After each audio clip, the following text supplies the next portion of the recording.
Hello there. We're going to talk about ninth and 13th voicings today.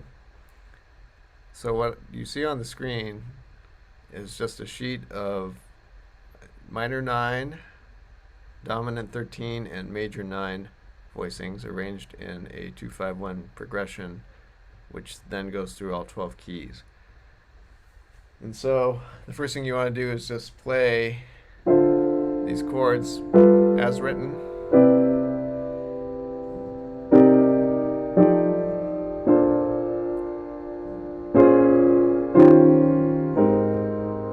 And what I would do is do the first two lines and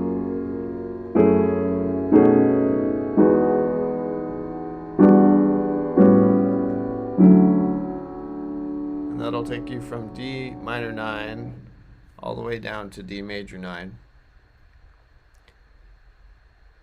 And what you'll see is that then there are another set of what we would call A voicings that start on G minor 9 and then go all the way through to G major 9. And then if you keep scrolling, you're going to see the B voicings, which are just the same notes inverted. And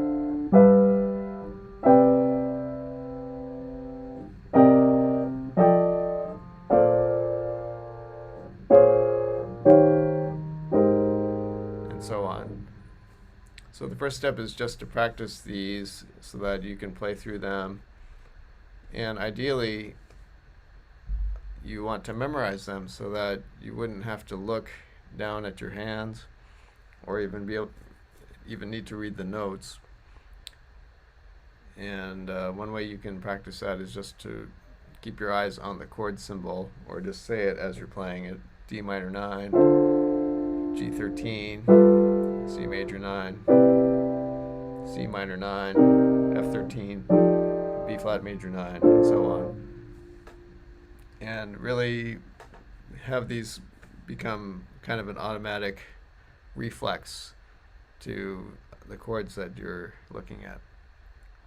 The next step would be to do what we call isolation drills, where you would only play a certain quality of the chord. So if it was minor, play all the minor 9 voicings. If it were dominant, play all the 13th voicings. If it were major, play all the major 9 voicings. So if you play the first chord of every measure, D minor 9, and then jump to C minor 9, jump to B flat minor 9, jump to A flat minor 9, jump to F sharp minor 9, E minor 9. Okay, when you get there, 2 lines down, go in reverse order. So E minor 9, go backwards to F sharp minor 9, still playing the first chord in every measure. A flat minor 9, B flat minor 9, C minor 9, D minor 9. Then you do the same thing for the middle chord in every measure. G13, next measure F13, E flat 13, D flat 13, B13, A13, back up. B13, D flat 13, E flat 13, F13, G13. And then lastly, the majors, which is the last chord of every measure. C major 9, B flat major 9, A flat major 9, G flat major 9, E major 9, D major 9. Going back up, E major 9, G flat major 9, A flat major 9, B flat major 9, C major 9. Okay, and that helps you learn the chords outside of the 2-5-1 progression, isolating those chord qualities. Okay, then once you get that, it's time to try to put it into playing a tune. So I have this tune, Afternoon in Paris. And this one is set up where you can play the what you want to do is try to put the 2, 5, 1, 9th and 13ths into this piece, and I've picked it because it really goes alongside the same progression that we just learned. So if you're starting on C major 9, I can go back here. You can see C major 9 is the third chord of your exercise, and then the next chord would be C minor 7.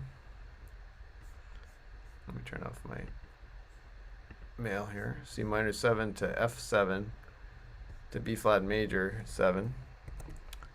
That's actually these chords, C minor 9 to F13 to B flat major 9. And then it's going to go to B flat minor 7, E flat 7 to A flat major 7, which is the next progression, B flat minor 9, E flat 13, A flat major 7. Okay, so it just kind of goes over the first part of the 2-5-1 exercise that I've given you. And so it might be something like this, if you're starting on C major, and then going to C minor 7, F7, B flat major 7. So you notice they don't say major 9 or 13, but you can do what I call upscaling, where you just play the 9th and 13th voicings in place of just the major 7, the dominant 7th, and the major 7, the minor 7 voicings. Okay, so C major 7 becomes C major 9, C minor 7 becomes C minor 9, F7 becomes F13, B flat major 7 becomes B flat major 9. Then when you go to the next line, B flat minor 7 becomes B flat minor 9, E flat 7 becomes E flat 13, A flat major 7 becomes A flat major 9. Okay, then when we get here, we go to D minor 7. You could jump back up and just play D minor 9, G13, C major 7.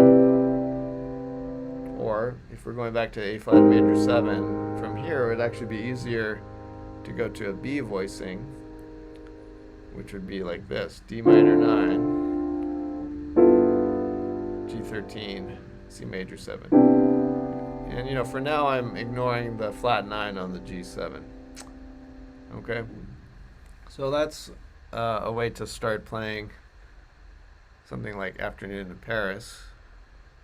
I've made a play-along track that has the melody and drums, and you can start to play it in time. One thing that you can do is to create some kind of rhythm. So in this case, if this were the beat, 2, 3, 4, 1, sorry, 1 and 2, 3, 4, 1 and 2, 3 and 4, 1 and 2, 3, 4, 1 and 2, 3 and 4, 1 and 2, 3, 4, 1 and 2, 3 and 4, 1 and 2. Right, and let me play the track. I have a little track here, and you can kind of hear how that, if I play that against the melody and the drums, what it sounds like.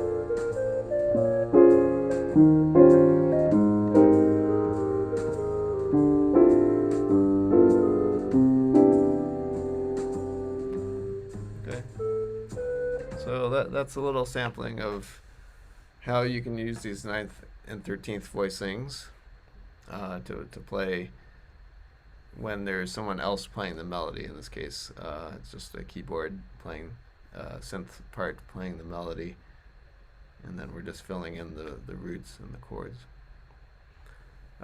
Last thing I wanted to get into would be this tune, Here's Our Rainy Day, that you've already played. This one is good to practice also in A and B voicings, just because it helps you kind of move around and find the voicings that aren't necessarily part of a 2-5-1. So if I were starting right here, this would be G major 7. I'm doing it in a B voicing. And when I go to B flat 7,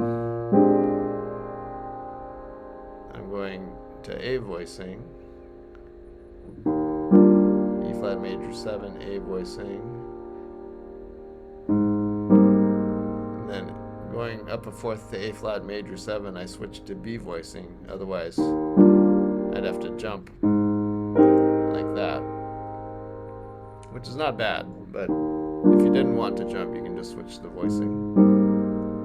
And now here, I'm going to go A minor 7, D7. These are both B voicings, D13, and then G major 7, which I'm playing D major 9, G major 9. Okay. And you could mix it up. You could start here, G major 9. I'm starting over again, and then I'm going to B flat 13. Now I'm doing B voicing up here, E flat major 7. And then A major 7, A flat major 7 in A voicing. I'm doing A voicings for A minor 9, D13, G major 7. Okay, so in this way, you can go through these pieces and play some of these 9ths and 13ths, or play the entire piece using 9ths and 13ths, and not the melody, but just a way for you to, say, accompany a vocalist or a horn player or guitarist, that is playing the melody. All right, have fun with that.